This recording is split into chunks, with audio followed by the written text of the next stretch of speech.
Ladies and gentlemen, welcome to the Jarvis Sam Show. I am your host, Jarvis Sam. This week, unfortunately, I am a little under the weather, so I wasn't able to record on my normal recording schedule as a result of not as a result of being under the weather. It ain't the Rona, it ain't COVID. I'm vaccinated, so it ain't none of that. But yet and still, definitely not feeling my best this week. But best believe we'll be back, ready to go again next week with fresh content. So this week we are wrapping up Mental Health Awareness Month, and I was privileged that I did this episode very early on in my podcast journey, and I was joined by my good friend Christopher Robinson from the Inspired by Christopher podcast. Go check him out at Inspired by Christopher podcast on Apple and Google and Amazon, wherever else you find your podcast, you can find him there. I'm also joined by Kathleen Tolbert, who is a spoken word artist, and she has a lot of great things going on as well. And we just ended up having a really powerful conversation around mental health awareness. It's funny, the episode was actually not even supposed to be about mental health. When we did like pre-production, we talked about, talking about Donald Trump and what was going on with that and all that crazy stuff that was happening at the time. But somehow we end up having this beautiful conversation just about mental health and about the things that it kind of just was, about the quarantine and how, those things could, brought on a lot of stressors that people didn't realize were stressors in their life and everything. And then the conversation just went to a totally different place, and we stayed in that lane, and it's a really great episode. So it was really early on. This one wasn't even released on Apple originally. It was just when I was a SoundCloud podcaster. It was there. But I think you'll really enjoy this episode. We really dive right in. Like the minute I stop talking, we're gonna literally be mid conversation, because we just hit record when the conversation went to that place, and it's a nice, beautiful, organic conversation. Again, check out Inspired by Christopher for Christopher's podcast and everything. InspiredByChristopher.com. That is. You can also check him out on his website. And I'm sorry. His Instagram. That's inspired_by_Christopher on Instagram. And then you can also check him out. He has like a Patreon and all kind of stuff. So once you get to his Instagram, he'll have a link tree and all that information. And of course, I'll have that in the information section here for you to check out as well. Also, we'll have Kathleen's information here as well. So just sit back, enjoy this beautiful conversation we had about mental health. What are you doing during the quarantine? Well, I mean, it's kind of somewhat over, I guess, but when it was like maximum quarantine, how was you living? Yeah, in the peak of it, I was doing homeschooling for my daughter, who is in 6th grade, going to 7th grade. That's good. Shout out to the daughter. Yeah, so they had a very strenuous online curriculum, and then all of a sudden, children and parents who have never had to try to navigate an online curriculum was trying to do so to make sure our kids stayed on pace. I immediately, because I still have a day job, I immediately started working totally remotely from my corporate position. And then my spouse was furloughed for a short period of time. So all of a sudden, everybody was in the kitchen trying to eat or work or study or whatever our daily activity was. The stress level, the anxiety level was really high. You and I talked about it as we prepared for today's conversation. But all of a sudden, I'm a busybody. I like my environment to change. I don't like sitting in one spot. I like to be moving around. And then all of a sudden, we literally was sitting at the table for 8 hours a day trying to get through our respective job functions. And it proved to be very trying. Jarvis, before you chime in, kill him. How's your mental health? How are you? You all right? You good? Yeah, I'm good because I am an advocate for therapy. I'm an advocate for self-care. I'm an advocate for prayer. And that's something that I had to learn to embrace, because you get wrapped up in the concept that I'm killing, nothing sweat. I'm a strong Black woman, nothing sweats me. I got it. God won't put more on me than I can bear. And then all of a sudden I can't bear no more. I feel like my spot at the gym ain't holding the weight properly and it's about to fall on my chest. And so instead of remaining silent, like I can push it back up by myself, I start to speak up and say, man, I need help. You know what I mean? And when I say I need help, it don't have to mean, you know, I need psychiatric treatment. It could just mean, hey, hubby, I don't want to cook this week. I'm tired. I need somebody else to take over this domestic functions. Hey, daughter, mommy needs to take a bath and not be bothered while she listens to this podcast. Hey, counselor, therapist, I need a telehealth conference call where I can vent about how my family getting on my nerves or how my employer is not making me feel appreciated. Or in my prayer time, Lord, I need you to strengthen me. I need you to increase my patience.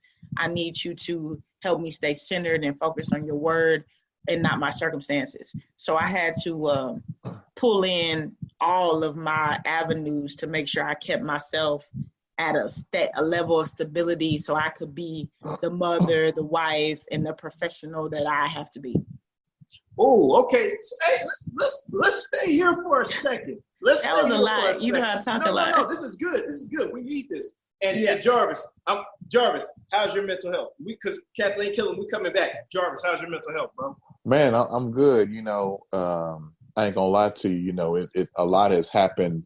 You know, in 2020, man, a lot that can affect your mental health. So that's a very valid question, and I think it's great that you know that I have a friend like you that always asks that question. You know what I'm saying? So because even when you feel like you are right, just when somebody asks you that question, man, it makes you really reflect on like what's really going on.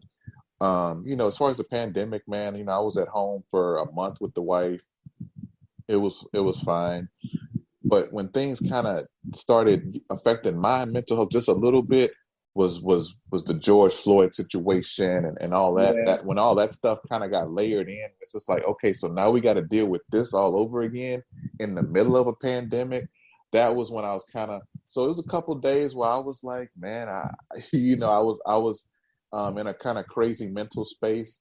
But I mean, honestly, like I have a great support system. I have a counselor, great support system, like I said, with the wife at home. I have a great small circle of friends that check in on me and pray for me. So, you know, it's nothing I couldn't get through. So I appreciate it. How's your mental health? Man. And don't sugarcoat it. True. I'm going to keep it a buck. Man, speaking on what you said, man, with the whole George Floyd situation and all that, you know, countless number of black men. I'm a black man with a daughter, so I'm scared out of my mind. So not only do I have to dodge Corona, but I got to dodge the police. You know, I'm walking around with a gun everywhere because I got, you know, come on, man, that's not normal. You know, I don't think others have to worry about that. All they got to do is really kind of, you know, dodge Corona and they all right. But as far as mental health, man, Kill him. I heard you say you had a therapist. Jay Sam, I heard you say you got a counselor. I don't have a therapist or a counselor, but me doing videos on Instagram is my mental is like a release from me writing blogs. Me doing this is therapy for me. Just being able to talk in like I don't know if you would call this a long form, but just being able to talk, get my thoughts out, ramble. Y'all are my therapists right now. You know, y'all are my counselors. I'm not paying y'all anything, so I'm coming off, you know, on the cheap end. But with saying all that, man, I'm outside of the foolishness, I'm in a great space, man. My daughter, my family, they hold me down, man. It's all good. Like I'm at home with my family, bro. What else could I ask for? I got questions for y'all, man. Kill 'em. Therapist, and you don't have to say how much you pay or anything, but you pay monthly for the therapist, and Jarvis, you pay monthly for the counselor. And just to clarify, this is something that was brought to my attention. I'm sure it hasn't been brought to the attention of a lot of like people of color. If you work for a company, including like the state of Texas, you likely have an employee assistance program.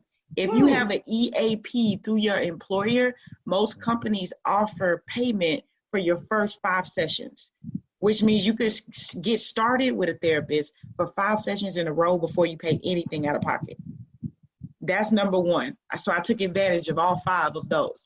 Number 2, there is a page on Instagram. I'm sure there is a counterpart for Black men, but it's called Black Girl Therapy. So it's at Black Girl Therapy on Instagram.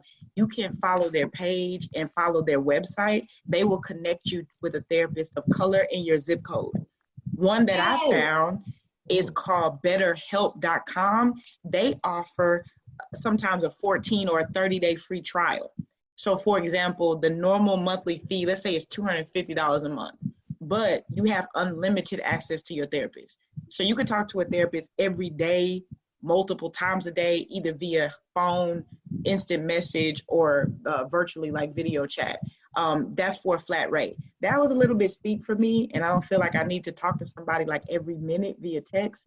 So I did go through the free trial just to get an introduction to telehealth, and then I decided to explore through my EAP program. And then because I really enjoyed it, I want to continue with her, and her fees will range from like $60 to like $125 an hour. So you could take advantage of getting started if you have an EAP program. If you have a health savings account, which again, most employers automatically take out of your check, you can use those funds for those type of services. And then again, being a woman, y'all know we put so much money into like, you know, self-care, beauty. Like I could blow $100 at the nail shop. So since everything was closed, you ain't got nowhere to go. If you got $180 for a sew-in, you got $100 a month to make sure your mental health is in check. So that's the way I gauged it. And if you think about it like that, it's priceless. You always can find the money if it's that important to you. Absolutely. Man, Jarvis, do you pay for your counselor? We coming, kill him, we coming back. But Jarvis, what you got? To Kathleen's point, the employee assistance program is huge. The reason I didn't go through that one was because I wanted to find one that was Black. I didn't know about the joint she was talking about at the time. So I wanted one that was Black and kind of in the Katy area. And so I had to do a little extra research. But yes, I pay per session. So it's going to be per session. And I use my health spending account as Kathleen talked about as well. And it's just a copay. It's just like $30 per session. So it's not, if I don't need a session, I don't pay. Right. You see, Chris, he said, what? Yeah, because they make you feel like it's so expensive. But you don't know what expensive is until you explore it. You'll be surprised. You know what? I listen, so check this out. Y'all mentioned something I was about to ask you, and y'all both said it. Therapists of color, okay?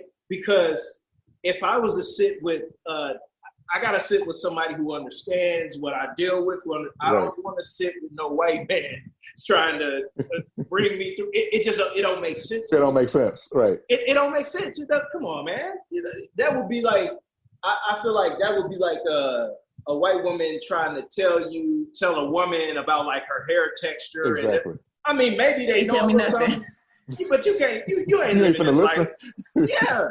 So why was that important for y'all? A therapist of color. And before you answer, because usually, now things are starting to change. I feel like Black people are starting to realize the power that we have. But it used to be, hey man, white is right. You know, white is the authority. So I heard y'all say that y'all were looking for therapists of color. Why is that important to you? I mean, go ahead, Jarvis. To your point, Chris, like, how can any other ethnicity, any other gender relate to a Black man? Like, I don't think a white woman, like, they just can't relate. I mean, they can not be racist. They can, totally be educated and everything. But to really understand the struggles of a Black man and to really be able to voice those concerns and know that you're being understood and know that you're being heard, and they're not just giving you some generic textbook answer, and really trying to probe, ask the right questions, and give you the right guidance through your situation. I feel that it has to be somebody that can relate to you as well, because I don't want to, and again, I'm paying for this service. So I want the absolute best service, and the only way you can give me the best service in my mind, and I could be wrong, is it needs to be somebody that has walked a day in a black man's shoes. And I tell you what, it's kind of difficult finding a black male counselor or their therapist in Houston. It's very hard. Like, it's not many, but it's out there if that's what you need. Kill him, holler. Yeah, I just want to second Jarvis's point. Black male therapists is almost like it's worse than black male teachers. It's not a profession that black men are seeking to, explore, or, you know what I mean? It's not historically a profession where they may see like, money to be providers, but it's absolutely needed. So I feel bad for the vast number of black males who are interested in looking for somebody who looks like them and having difficulty finding it. You know what I mean? That's probably plays a role in how many people actually seek out and execute therapy. For me, I guess I could say lucky. There are a lot of black female therapists in the greater Houston area. And my blessing came in the form that my EAP program, they provide a website, and the website includes, it's almost like Facebook. It includes a bio, a history, a picture, a location. So I went to my network's website. I put in my zip code, and I put in like a 20 or 30 mile radius. Everybody came up. I read their bios. I read how much experience they had. I saw their pictures. I read like what areas of expertise they have. And I picked a AKA sister that graduated from PV. Okay. In the online, the Instagram page that I found is similar. It will connect you. It'll say like, hey, do you want somebody who is like Christian? Do you want somebody who is above the age of 40? Do you want somebody who is heterosexual? It asks you all those types of things to help you match, because, understandably, you want to align with somebody who at least has your same like principles and values, so that y'all can be on the same page about what it takes to get you to your best self. So, wow. Okay.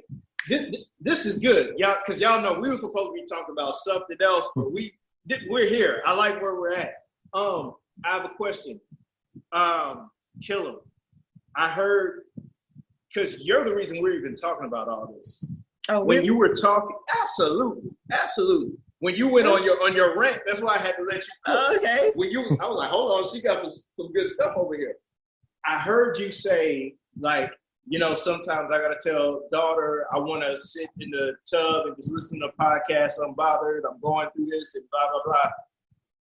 As Black people, why is trauma so normal to us? Before you answer, because think about what we went through. Like, I remember, like, and not to say that this was a traumatic experience, but whatever. I remember like being in high school, living. It was my mother, my brother, and myself, and we're sharing one room in my grandmother's house. So I'm sleeping on the floor because I don't want to sleep in the bed with my mother from a 16-year-old. Not to say that that's traumatic, but for others, maybe that's not as normal, but that's just me giving an example that's not, traumatic. But why is trauma and just things that aren't normal to others, why is that normal to us to where we just deal with it? Like, whatever. And that's the burning question of like people of African diaspora and mental health issues. I read something recently because it's rising to the top of like conversation and politics. So for example, the guy was probably a comedian. He was giving a joke. He said, imagine like during slavery, Chris is across the field, just got toe up for not moving fast enough. He comes across the field and I say, Chris, how you doing? And he said, you know what? I'm just down today. I wish I had somebody to talk to. And it's funny when you think about it, but he was like, that is our heritage. We've never in the history of being in this country had the opportunity to say, I don't want to do this no more. I'm having a bad day. I can't take it. I feel like I'm a break. We were taught to be silent and put one foot in front of the other. So think about it. If that is our bloodline, if that is our we're not too far removed. Most of our great-great-grandparents were slaves. You were taught to be silent and keep it moving, and silent even means at times like not even releasing, not crying, not showing weakness, because that could be the difference between life and death. So we have historically been taught that your vocalism could mean your deathbed, depending on what circumstances you're in. So now that we still not a free people, because that's what brought us to this conversation in the first place. We know that we got to be careful how we move, what we say, when we say it. So we're still living in the shackles of not being able to freely express ourselves. And if you are not free psychologically, physically, emotionally, spiritually, you can't help but to hold trauma.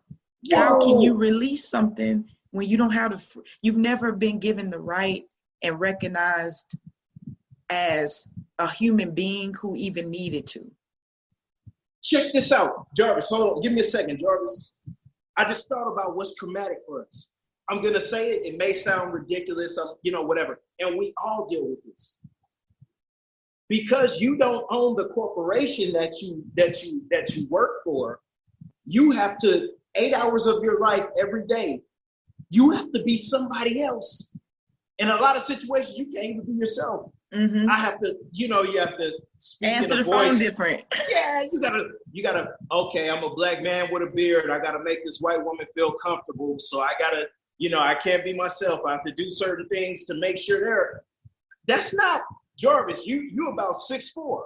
Okay, if I approach this person, I gotta be gentle. I gotta. You can't, as black people, you can't even be yourself for 8 hours in a day, man. That's not normal. So every day you go to work, for most of us, we have to put on a mask. We're all wearing masks to work for 8 hours of the day. That's a lot of weight. Fam. Jarvis, where you at, fam? Where you at, fam? That's heavy. When you talk about that, like it's very, that in itself is draining to have to literally, and for me, I've got to go sit in traffic to go to a job, to be somebody else for 8-9 hours, to then go sit in traffic again, and then I finally get to be myself, right? And to Kathleen's point, like, yeah, we've never been, like, we've been taught and conditioned that this is our norm. Like, we don't have a voice, we don't matter. So we're always fighting from underneath. We're always battling upstream. We're always, it's always an uphill battle for us. So we get used to dealing with it like it's normal, and when you were talking, man, you said, when you had that epiphany of what it really is, it made me think, like, my white counterparts don't have to go through the battle I have to go through. No. They get to go to work and be themselves because they're not a threat. They're not intimidating. But as a 6'4" black male with a full beard, and like, I've been told I come across as abrasive and this kind of thing. It's like, I'm a gentle giant. Like, where do you get that from? Like, but again, it's because typically I'm the token black guy, and I gotta be kind of, on the kumbaya side to, and then I even think about, like, from just the corporate ladder aspect, like how much harder we have to work to get half as far as others do, right? I know a brother that's phenomenal at what he does. Like, I mean, like, light years ahead of pretty much everybody in his same role. And he has a counterpart that's a white lady that is actually ahead of him for a promotion just because, and he definitely outworks her. He's smarter than her. But black man, Mm. white woman, Mm. and that's frustrating. Knowing that you're going to a job, knowing that it's not a fair fight. Yeah. Mm. Mm. You know what? Check this out. I was looking at Shark Tank last night. You know, I had just given my daughter a bath, whatever she's eating. I'm looking at Shark Tank. 15-year-old white girl came in to pitch her idea, and she had her brother with her. Her brother was like an 11-year-old white boy, and they made like some little trinkets or whatever, and they came up with that idea so that they could help their parents pay for private school. You in private school, baby. But anyway, they came in there. They told the Shark Tank people, they're like, hey, look, we make $1,000 a day off this, $365,000 a year, and we take a $80,000 salary every year. So these two white kids, not even 15, 16, they get a salary of $80,000 a year, making more than what I make as an adult, a fully functioning adult. And shout out to them. They had an idea and everything, but they had help. And they didn't get the deal. They didn't get a deal. Shark Tank people told them, hey, you need to put more work in, but keep at it, you'll get it. And the white girl started crying. And I got to be honest with you. I felt no sympathy for her. I'm like, baby, honey, you'll be all right. You'll be all right. You're 15 years old making $80,000 a year, and you're upset because you didn't get a deal. Do you know what 15-year-old black kids have to deal with every day? Somebody go talk to my guy Trayvon Martin. Oh man, I'm sorry, you can't holler at him. You know why? Because some I'm not gonna curse because I don't want my baby to see this. But some guy took this guy's life and got acquitted for it. These are the deals that we have to face every day. We have to dodge bullets. We have to dodge Karens. And you up here crying about making $80,000, not getting a deal you want. Honey, you'll be all right. We ain't worried about you. I'm not worried about you. And I didn't have any sympathy for her, man, because my people, again, these are mental health situations. We have to make sure we have to invest in our therapy, our counseling, because we're dealing with foolishness on the daily. Let me ask y'all this. What do y'all do for self-care? Killam, I heard you talk about self-care and how that was a major investment for you, or something that you make sure you handle. I remember watching Insecure and Molly and Issa before they fell out. Self-care Sunday. Killam, what do you do for self-care? And so particularly for like the females that are going to, watch this back and think about or assess their own self-care. Self-care doesn't have to be money spent.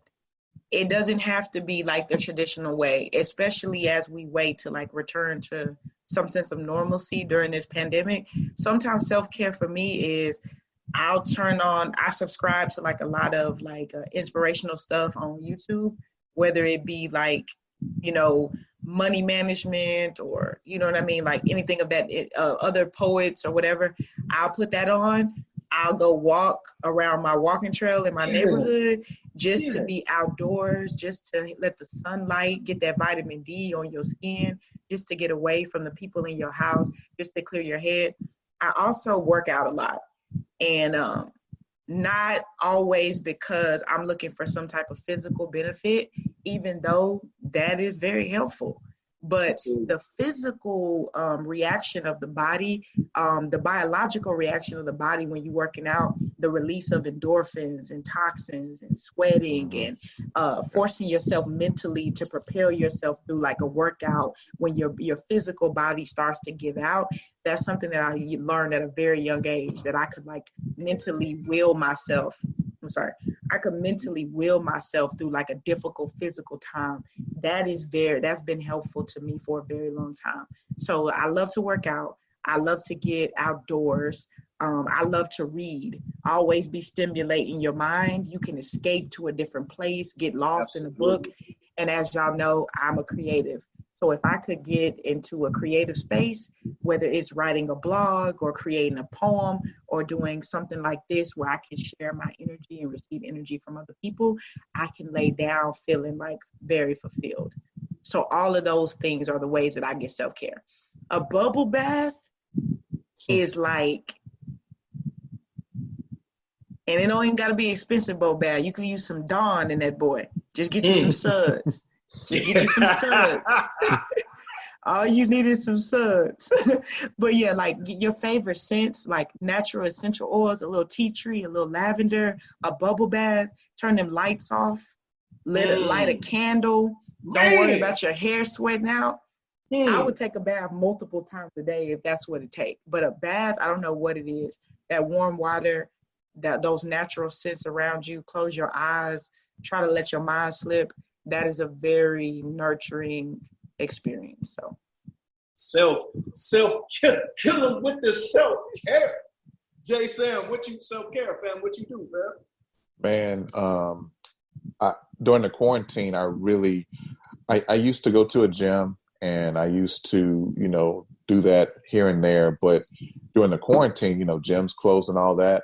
So I really became a fan of outdoor running.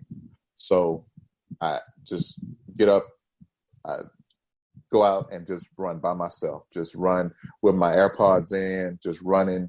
And it's just me and the music and me and the path. And I've learned that like, there's so much clarity in just that space of just being alone. And like, it can ignite those creative juices, those inner creators within inside of us. Yes. And so many things, just because you don't have all the noise of the world. Because once you get your day really started and you're thinking about work, or you're thinking about, home, or whatever you're thinking about, like, can really crowd your mental space. And it can create these blocks to where you're not creative, you're not productive as you could be. So that's what I found. So I really, again, like she said, it's not so much even about the physical aspect. Yes, of course, I need to stay healthy physically, but mentally is where your health begins. And just being able to do that and expend that energy, but at the same time, it's therapeutic as well. I'm in this room I'm in right here. This is my second little safe. It's my little safe place, man. Sometimes I'll put the little diffuser on with my eucalyptus scent, have the lights eucalyptus? off. Eucalyptus come through. And that's why your skin looks so good, man. And so and the diffuser I have, it lights up. So I can have the lights off in the room, and the diffuser is acting as that light. And then I fire up, maybe some Toby and the Wingwee, and I'm just jamming out to that. And in my mind, man, with the aromas going, man, I'm like Bob Marley. That's like the reefer for me. Like I'm in there, like just in a zone, man, just jamming some good music. Aromatherapy, that deserves some research too. I haven't researched it a lot. I just know how it impacts me. But aromatherapy, like that eucalyptus scent, man, peppermint, it soothes you. Tea it's tree, so soothing. it does something. Yeah, it does something to you. Yeah, those essential oils are serious. Yeah, man. And that's from the Lord. Essential oils from the earth. That's from the Lord. Right. Get you some of that. And then just having conversation, with people that are open to listen. I don't care if we, disagree, as long as we can be respectful. Just being able to engage in dialogue respectfully, man, and getting those thoughts out. So, those are the three things I do typically for self-care. That's beautiful, man. Y'all coming with some heat. Man, I'll go jump on my bike and just ride around the neighborhood. 2 hours. I'll take my baby with me. I take my baby with my baby coming with me. So baby mama, you be in the house, you get your peace or whatever. I got my baby with me, got the gun on me, so you ain't got to worry about her nor me. I got the sippy cup with me. We got the crackers. I'm on the bike. I'm just. That boy got a Glot and a sippy cup. Yeah, but we riding. Pause. On American Day. I got the podcast going, and my baby just sitting in the seat, just watching, and she'll just look up at me every now and again and smile. And that's peaceful because Yeah. I'm moving. My body's moving, and I'm seeing different scenery, and I'm listening to something that's empowering. Yeah. And my baby's safe, and we just moving. There ain't nobody doing no tripping. Like and then like I said, podcast. I'm a big candle guy. I'll fire up a candle. Hey man, I'll fire up a candle at any moment. You know, now I don't get the Bath and Body Works, the joints that smell good. I'm in Kroger grabbing my candles be $3. You can only smell the scent on my candles when you hold them to your nose. But I'll fire that thing up, turn the lights out, and just vibe. I'm in my garage right now. This is my space. This is for Daddy. Daddy has to make sure everybody's safe. Daddy takes on the world takes on the stress of the world. Daddy has to do all that. I got to protect, provide all that. Let me out of garage. Let me have my peace. Let me just sit in here and do That's nothing. fair. And tell me this, Chris, because as a new father, I remember I did an interview years ago and somebody asked me like what were some of my best times like as a mom, and my answer was watching my daughter sleep. It's one of the most enjoyable things that I got to do early. And tell me if you agree, because I'm learning as a newlywed, married to a Black man in this time, something about being able to give the women in your household, in my case, you know, at that time as a single mother, the fact that she could sleep so peacefully was because I provided her with that safety to be able to rest that deep. And it's something about that, I think, also for Black husbands and fathers, to be able to provide that level of safety so that your daughter can sleep well at night, so that your wife can sleep well at night. Now, somebody could probably kick a window in. I might stay in REM sleep. But there was a time when I never even slept that deep because I was like, what if? And I always had to be thinking about a game plan. Now that there is a protector in my house, it is so different. And I know that means you probably have to carry the burden of being ready to act whenever, however. I want it. It's a joy to provide that for the women in your life, I'm sure. I'm a smoke detector. I want I'm a smoke detector. Any smoke that's coming in this house, I want it. But kill them. My God. Sometimes when my baby sleep, I just stand over her crib and watch over her like Batman watching over Gotham. She's peaceful. She's sleep. Kill him. We went to the beach. My baby was in the back seat, just knocked out. And I'm driving for 2.5 hours. It's all good. You with Daddy. You're safe. Yeah. I got the gun on me. You back there. Eat your crackers, your sippy cup. We good. You ain't got to worry about nothing. And a brother takes pride in that, man, because I know that some girls don't have that. Absolutely. Some girls don't have a dad that's, you know, whether their dad's in prison, whether their dad's not living, or whether their dad is living, but just wants none of the responsibility. Me just knowing that, hey, this kid is mine. If there's a problem with her, you got to deal with me.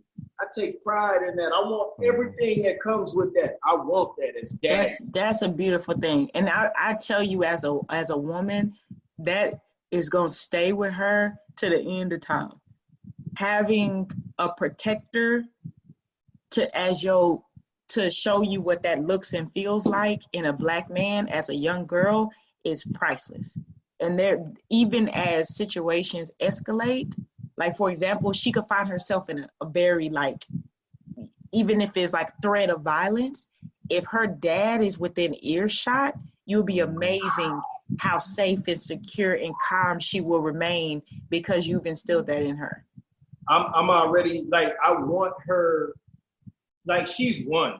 But as soon as she's able to talk and just have some type of understanding, I'm getting her like the little Verizon phone watch where it's only 10 numbers programmed in the phone. Yeah. She could call like her daddy, her mama, her aunt, her grandmother. If in any situation, I don't care if you're at school, wherever you are, if you feel unsafe, Tell whoever the adult is, I feel unsafe. I want to call my dad. And if they do not allow you to call me, when I find out it's, hey man, I'm coming and it's not gonna, and I'm not, and when I show up, it's not to be logical. I want anything that's a problem. I want it. Oh man, hey, y'all, this was a fire conversation. I ain't gonna lie to you. I ain't gonna lie, y'all killed it. That hour flew by quick, didn't it? Yeah. Ooh, man, y'all got any final thoughts before we get up out of here? No, this was great, man. I think it was, I know we thought about talking about something else, but I don't think there's anything more important right now than Black people's mental health. Yes. Your self-care. So if we recapping, one last thing. Because I recently saw that, I don't know if y'all are familiar with Jazz Fly. Jazz Fly, she's a writer. She wrote on This Is Us. She wrote. She committed suicide. Yeah. Yes. She co-wrote Jay Prince's book, and she co-wrote that movie with Taraji P. Henson, where she was like a sports agent. What Woman Want. There we go. She committed suicide. I guess, she was a strong friend, and I don't know, she was checking on everybody, but maybe she didn't feel like anybody was checking on her, and the way that the world is. Do y'all feel like you're the strong friend amongst your circle or whatnot? Yeah, I'm definitely the friend that is often the one giving counsel. I'm that in my friendship circle as well as in my family. I'm like the oldest girl, and sometimes like jokingly they'd be like, well, Kathy, mama gonna take care of it. So you kind of take on like a natural nurturing role, even with your siblings that are close in age or older than you. But I've also, in just my acceptance of like my need for help, which is something that psychologically is programmed into independent women. Like, I don't need no help. I'm self-sufficient. I got it. I don't need I need my partner. I need rest. I need help. I can't do it all by myself. I'm not always strong. I don't always have it figured out. So the first thing that I had to do was stop allowing myself to be portrayed as that person, to be honest with my weaknesses and when I needed help. And when I gave that to myself, then other people gave it to me too. That's incredible. Yeah. That's incredible. Oh man, that's incredible. Before you answer, Jarvis, the reason I'm gonna say that's incredible, Kathy, and because you can admit to that. Yeah. Some people be like, I got it. Yeah. But when you're able to say, hey man, look, I ain't got it, man. I don't have it. Like this thing is crumbling. you're looking at, I'm holding it together, but this thing is really crumbling, and I can't hold it up by myself. I need help. That's strength. That's a superpower within itself, because you're letting people know that, hey man, and like we talked about at the beginning of this conversation, we've been programmed to think the opposite. That when they say like, you all right? Ah man, nothing. Swell my back, brush your shoulders off. I got this. Not only it be like our culture, but also in our religious beliefs. Everything ain't nothing. It ain't nothing. And sometimes it really is something that you need to cry and let go of, or scream, or break something, or release it however you release it, creatively, or on somebody's couch, or crying on somebody's shoulder. You got to give yourself permission to go there, because if you don't give yourself permission, other people are learning what you need by what you give to yourself. So you give it to yourself first, and then other people will acknowledge it too. That's a bar right there. I'm gonna take that. You know how I do with the bars. I'm gonna take that. That was poetry right there. I've been writing a lot of blogs during this time. I know you've been writing and working too, but my last 3 blogs were some of my best work. I wrote about creative anxiety, which is like anxiety and mental health issues tied. And then my most recent blog I wrote on Juneteenth. It's entitled For My White Friends. So it's basically this conversation exposed to the many colleagues and associates that I have that are not Black. So if you wonder what we think about this situation, Read the blog. It's for y'all. So you have a website with your blogs and you. Yeah. So on my website, spokenbykathleen.com, it encompasses my creative work, my blogging, my merch, my books. All of that is on the same platform. And it's something that people can subscribe to? Yeah, you can subscribe. You can get updates. I try to do a blog like every month. You can subscribe to my YouTube channel if I create a visual. You can follow all of my platforms from the website. Okay, we're gonna put all that. We putting all that information Please do. in the caption information box, so y'all can follow my partner Killer, spokenbykathleen.com. Yes. There we go. And I'll text you the last one directly so you can read it tonight. Absolutely. I'm subscribing. Don't even worry about it. I'm subscribing. Okay. I'm reading. We're on quarantine. I'm reading everything. Thank you. Jay Sam, what you got, fam? You the strong friend amongst your people? What you got, fam? Yeah, so not only that, but at work too. Like I'm the guy that everybody comes on with the issues there, and then boom, you come home, you get all the issues there. I will say throughout the years, the dynamic has slowly changed. Though I can remember being 100% that guy that everybody leaned on, and then it felt like when I needed somebody to lean on, everybody, I'm busy, I can't talk right now, I can't. I've been able to kind of weed out those people that had that kind of energy. That's important.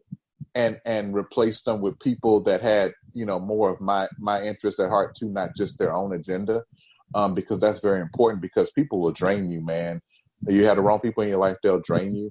And if you have people like that are constantly draining you, you got to make some moves, because it's great to have good friends that can, you can be a listening ear for them. But at the end of the day, we got to have somebody that can be a listening ear for us and a shoulder to crown and all that good stuff. So while I do feel like I am that kind of person, I will say I think my circle of friends has expanded to where we're more connected with one another, and we can all lean on each other for that. Oh man, that's beautiful, man. And I know you got the jarvissamshow.com, man. We got the leadership class on that joint. We got the blog, we got the podcast on that joint, man. And all that information is gonna be in the information box, man. So people need to have access to y'all, man. And I know y'all are, willing to reach out to the people. So we're gonna make y'all available, man, because people need to hear from responsible people who's trying to figure it out and just trying to, we can figure this thing out together, man. Everybody don't have to have all the answers. Right. I don't know nothing. I ain't gonna lie to you, man. I don't know nothing. So you don't know nothing. I read up on certain things. I'm trying to figure it out, like this parenting thing, fam. Ain't no manual. I'm learning as I go. Like I got a baby girl. I know that one day she's gonna like boys. Boys are gonna like her. I'm gonna want to slap boys. She cute. You know what I mean? She cute, bro. You see what I'm saying? And that's gonna have to be something I'm gonna have to deal with. So when that girl about 15, 16, y'all check on me, because I ain't gonna be all right.